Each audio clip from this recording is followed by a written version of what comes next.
Hey, greetings from Texas.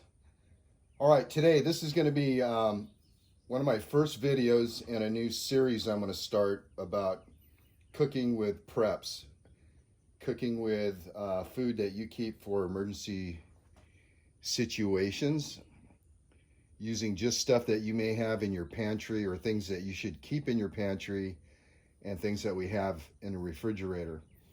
Um, Last year here in Texas, we had an unusual freeze. Um, it really didn't affect us too much because of how we how our lifestyle is. We had your hydroponic garden, wood stove, and alternative ways to cook. But we did have friends that lived in the city and town that didn't have power for a week. So this is not so much about the end of the world type of situation, but unforeseen weather anomalies, things like that. So I recommend that you have at least a minimum of 2 weeks of water and some types of shelf stable foods or freeze dried foods. And if you have freeze dried food, you got to make sure that you have enough water. So first off, let's talk about alternative ways of cooking. We have two of these, one for camping. They're just butane cookers. I got this one at a sporting goods store here in Texas, the Academy, and that was less than $30. And they use these cans of butane fuel. You could buy these. I buy them by the case from Amazon, so I always have a case of these on hand, and it's a really good way to cook. And they're self-igniting. And I use this one particularly outdoors out here if I want to fry something. I'm not making a big mess in the kitchen, and I could do it outside. Plus, I just like cooking outside. So have some type of alternative way to do some cooking. And we can also use the wood stove when we need to. All right, so for this, we're going to use ramen. You can use any type of ramen. This particular ramen is Japanese. It's tonkatsu flavor, which is roasted, basically a roasted pork flavor with black garlic oil. But again, you can use any type of ramen, and you can do all different kinds of things with ramen, and I'll show you those things in future videos. I've used a product like this. This is just dried shrimp. It says to keep refrigerated, but you really don't need to. I used to take this backpacking all the time. I do have a video on making, repackaging my own ramen meals with using freeze-dried vegetables or dried vegetables and whatnot. So this is a good kind of source of protein, and it'll help elevate your instant ramen accordingly. So in our refrigerator today, I had a half an onion left over. So this is about 1/4 of an onion. I just sliced it thin.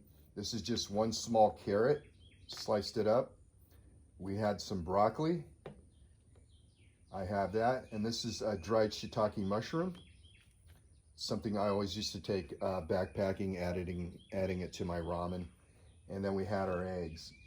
If you have chickens, I had chickens up to about a year ago. They all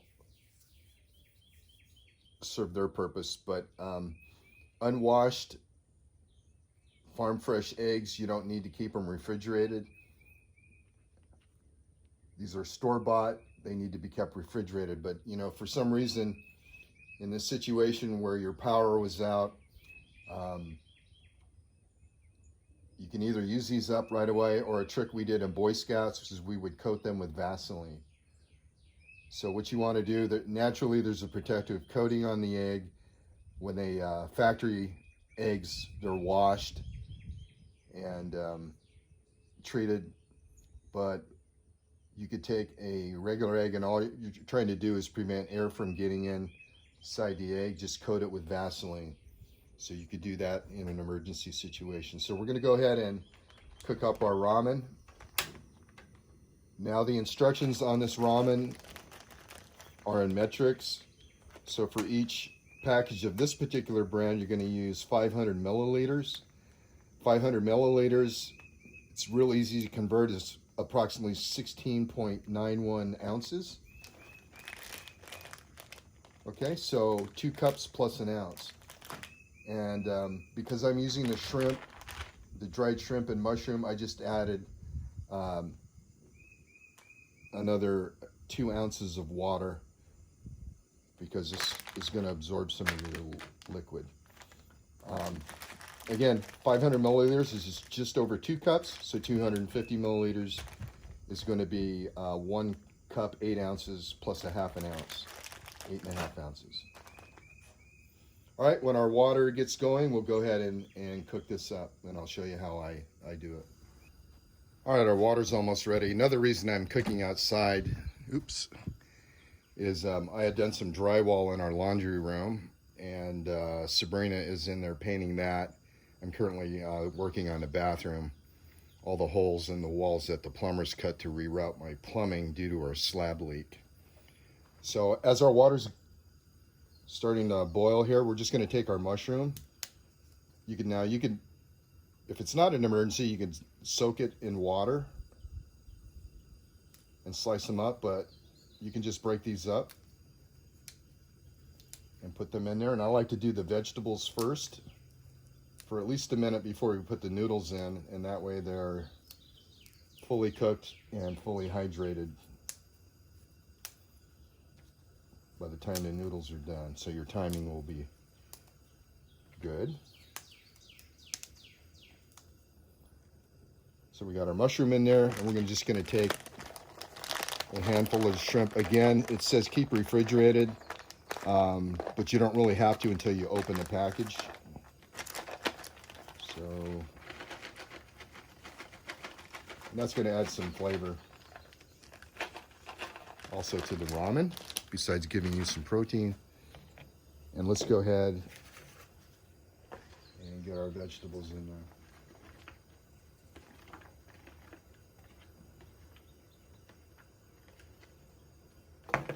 And we're going to let those cook for at least a minute before we put the noodles in. Chopsticks are another good thing. I like to use them camping. Whenever I go to Panda Express or somewhere, I always grab some extra chopsticks. They're easy to wash. You can throw them away. You could burn them. If you're out in the field, if there's a tree nearby, you can make your own.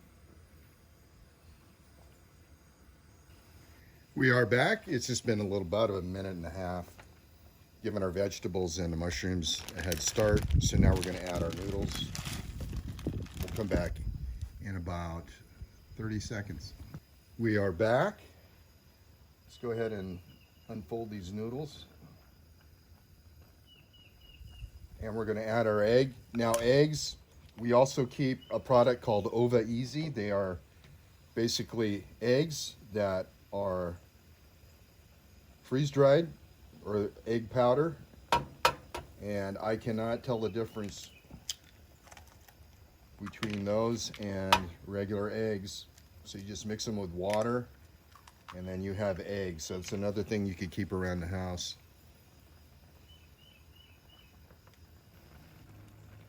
All right, we are done with our prescribed cooking time on the noodles, so let's go ahead and shut her down. Now we're going to add our soup seasoning mix.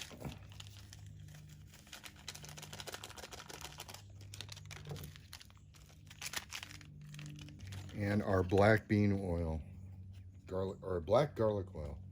All right, let's mix everything up, and then we'll plate it.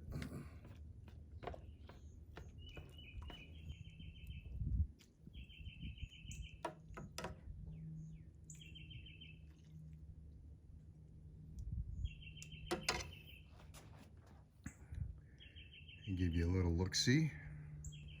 All right, it's time to go feed my woman. If you have any questions or comments on cooking with your prep foods, just leave them down below. Please like, share, and subscribe. And if you have any suggestions, just let me know. Thanks for stopping by, and thanks for watching.